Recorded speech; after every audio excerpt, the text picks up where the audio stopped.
আপনি কি জীবনের এমন কোনো সময় পার করছেন যেখানে চারপাশ থেকে অন্ধকার আপনাকে ঘিরে ধরেছে, মনে হচ্ছে যে কোনো পথ নেই, দেয়ালে পিঠ থেকে গিয়েছে? তাহলে আজকের ভিডিওটি আপনার জন্য। আজকে শক্তিশালী একটা দোয়ার কথা আমি আপনাদের সাথে শেয়ার করব। ইনশাল্লাহ এই দোয়ার পড়ার পর ইনশাল্লাহ জীবনে যত বড়ই বিপদ হোক না কেন, ইনশাল্লাহ আল্লাহ আপনাদেরকে সেই বিপদ থেকে উদ্ধার করবেন। আসসালামু আলাইকুম।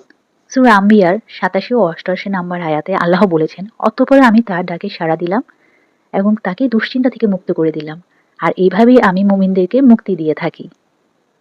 এই আয়াতই আমাদেরকে বুঝিয়ে দিয়েছে, আল্লাহ নিজেই বলছেন যে এই দোয়াটি পাঠ করবে, এই দোয়াটি মন থেকে পড়বে, ইনশাল্লাহ আল্লাহ তাদের সেই মুমিনদেরকে আল্লাহ মুক্তি দিবেন, আল্লাহ দুশ্চিন্তা মুক্ত করে দিবেন। তাহলে আমরা কেন এই দোয়া পড়বো না? এই দোয়া পড়লে ইনশাল্লাহ আল্লাহ নিজেই এখানে বলছেন যে আমি তাদের মুক্তি দিয়ে দিব। দোয়াটির প্রথম অংশ হচ্ছে তাওহীদের ঘোষণা করা হয়েছে। এখানে ৩টি শক্তিশালী ধাপ আছে: তাওহীদ, তাসবিহ, আর একটা হচ্ছে ইস্তেগফার। দোয়ার প্রথম অংশ লা ইলাহা ইল্লা আনতা, এই লাইনটা হচ্ছে আপনি ছাড়া কোনো মাবুদ নেই। এই অংশে ইউনূস আলাইহিস সালাম আল্লাহর তাওহীদের একাত্ম ঘোষণা করেছেন।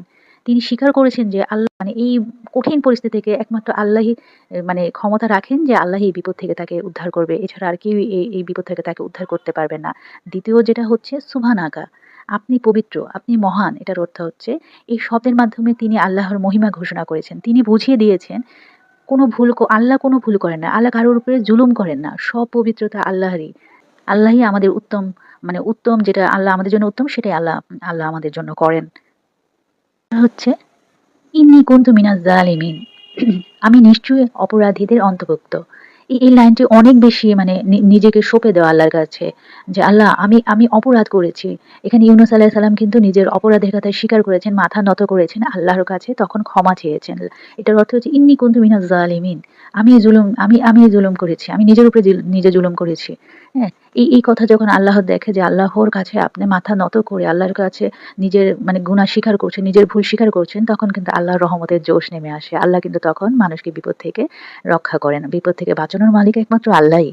ইউনূস আলাইহিস সালাম যখন সমুদ্রের উত্তাল ঢেউয়ের পেটে নিক্ষেপ হলেন, তখন কিন্তু তাকে চারপাশ থেকে অন্ধকার ঘিরে ধরেছিল। তাকে ৩ টা অন্ধকার ঘিরে ধরেছিল। এক তো সমুদ্রের অন্ধকার, দ্বিতীয় হচ্ছে রাতের অন্ধকার, আরেকটা হচ্ছে যা বড় একটা মাছ তাকে গিলে খেয়ে ফেলেছিল, সেই মাছের পেটের অন্ধকার। এই অন্ধকার থেকে কিন্তু মানে তখন সে বুঝতে পেরেছিল যে আল্লাহ ছাড়া এই পৃথিবীতে কেউ তাকে বাঁচাতে পারবে না। এই বিপদ থেকে বাঁচানোর মালিক একমাত্র আল্লাহই। তখন তিনি আল্লাহর দিকে ফিরে এসেছিলেন এবং আল্লাহর কাছে তখনই এই দোয়াটা করেছিলেন যে লা ইলাহা ইল্লা আনতা সুবহানাকা ইন্নী কুনতু মিনাজ জালিমিন। এটা খুব পাওয়ারফুল একটা দোয়া। হযরত মুহাম্মদ সাল্লাল্লাহু আলাইহি সাল্লাম বলেছেন, বিপদের সময় এই দোয়া যেই পড়বে, বিপদের সময় যে কোনো বিপদে যেই পড়বে, আমাদের নবীজি বলেছেন অবশ্যই আল্লাহ তাকে এই দোয়া মানে আল্লাহ অবশ্যই এই দোয়া কবুল করবেন। এটা কিন্তু তিরমিজি। আপনি যখন আপনার অপরাধের কথা স্বীকার করবেন, আল্লাহর কাছে ক্ষমা চাবেন, তখন দেখবেন আপনার কাছে একটা প্রশান্তি ভাব চলে আসবে। আল্লাহর কাছে যখন নত স্বীকার করবেন যে আমিই ভুল করেছি। আমাদের সবকিছুই কিন্তু যত বিপদ আসে আমাদের হয়তোবা গুনার কারণে হয়, বেশিরভাগই গুনার কারণে হয়, না হলে আমাদের জীবনের পরীক্ষা। এইখান থেকে উদ্ধার পেতে হলে আমাদেরকে বেশি, বেশি লা ইলাহা ইল্লা আনতা সুবহানাকা ইন্নী কুনতু মিনাজ জালিমিন এটা পড়তে হবে। এটা অবশ্যই আপনি এশারের পরে, ফজরের পরে ১০০ বার ১০০ বার পড়বেন। এছাড়া যদি আপনি খুব কঠিন বিপদে থাকেন তাহলে এটা সর্বক্ষণ পড়তে থাকেন। ইউনূস আলাইহিস সালাম কিন্তু সর্বক্ষণ মানে পড়ছিলেন, তখনই কিন্তু তাকে আল্লাহ উদ্ধার করেছেন। অবশ্যই আমাদের বিপদে হোক, বিপদ ছাড়াও হোক, সবসময় আমাদের এই দোয়াটা পড়া উচিত। আর অবশ্যই এই দোয়াটা করবেন ইনশাআল্লাহ। আপনি তো কোরআনের আয়াত এখানে বলছে, আল্লাহ নিজে বলছেন আমি তোমাদেরকে সাহায্য করব, আমি মুমিনদেরকে সাহায্য করব। আমাদের প্রিয় নবী সাল্লাল্লাহু আলাইহি সাল্লাম বলেছেন যে এই দোয়া কবুল হবেই হবে যদি আপনি মন থেকে সুন্দরভাবে আল্লাহকে ডাকতে পারেন। আল্লাহর উপরে মানে তাওয়াক্কুল করে আল্লাহকে ডাকতে পারেন যে ইনশাআল্লাহ আল্লাহই মুক্তি দেওয়ার মালিক, আল্লাহই মুক্তি দিবে ইনশাআল্লাহ। এই কথা ভেবে যখন আপনি এই দোয়াটি পড়বেন, ইনশাআল্লাহ আল্লাহ আপনাকে সাহায্য করবেন। তো যতই বিপদ আসুক আপনি এই দোয়া বেশি, বেশি পড়ুন। ইনশাআল্লাহ আল্লাহ আপনাকে মুক্তি করবে। আর অবশ্যই আমাকে যারা এখনো সাবস্ক্রাইব করেনি অবশ্যই সাবস্ক্রাইব করে ফেলবেন। আর ভিডিওটি ভালো লাগলে অবশ্যই একটা মানে কমেন্ট করে যাবেন, আল্লাহু আকবার লিখে যাবেন। আর সবাই অনেক বেশি ভালো থাকবেন। আল্লাহ পৃথিবীর সব মানুষের সকল বিপদ যেন আল্লাহ দূর করে দেন। আমার জন্য সবাই দোয়া করবেন, আমিও সবার জন্য দোয়া করি।